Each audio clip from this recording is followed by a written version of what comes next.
Ngayon, doon sa isang tanong, yung tanong mo, alin ba mas matimbang na kasalanan?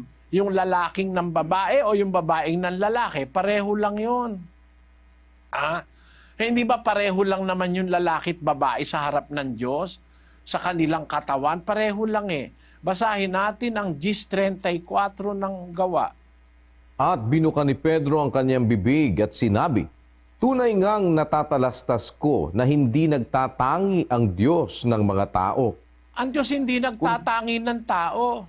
Ang tao, pare-pareho lang tayo sa Diyos. Sabi nga ng mga tao, we are created equal. Pareho lang naman tayong tao eh. Tao ka pa rin, tao pa rin ako eh. Unano ka, tao ka pa rin. Higanti ka, dahil meron kang disorder sa hormones. Meron tao ngayon, siyam na pie. Dahil meron siyang sakit sa hormones. Tao pa rin siya. Pareho lang tao, nung mataas, yung mababa, pareho rin. Wala pa palang dalawang pie yan, ano? Yung nanggaling sa Nepal, si Chandra Bahadur Dangi is the shortest man in recorded history for whom there is irrefutable evidence measuring 21.5 inches. Tao pa rin yan eh. Basta tao, tao yan. Mataas, malaki, maliit, mataba, payat, nag-aral, hindi, tao rin. Hindi nagtatangi ang Diyos ng tao. Kaya, halimbawa, lalaki ka, nangalunya ka, ng babae ka, kasalanan yun. Bawal kasi. Yung babae, lalaki, bawal din yun. Dapat kasi tapat sa asawa. Sa Malakias 2:15. At di baga siya'y gumawa ng isa, bagaman siya'y may labis na espiritu. At bakit isa? Kanyang hinanap ang lahing makadiyos. Kaya't ingatan ninyo ang inyong kalooban at huwag nang manglilo laban sa asawa ng kanyang kabataan. Parehong sinasabihan, no?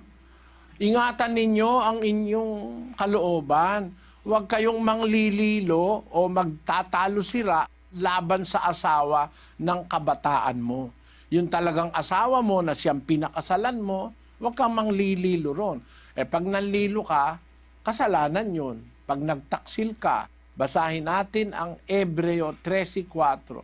Maging marangal nawa sa lahat ang pag-aasawa at huwag nawang magkadungis ang higaan, sapagkat ang mga mapakiapid at ang mga mapangalunya ay pawang hahatulan ng Diyos. Yung mapakiapid, yung mapangalon niya, pawang hahatulan ng Diyos. Babae, nakikiapid, lalaki, pareho lang yun eh.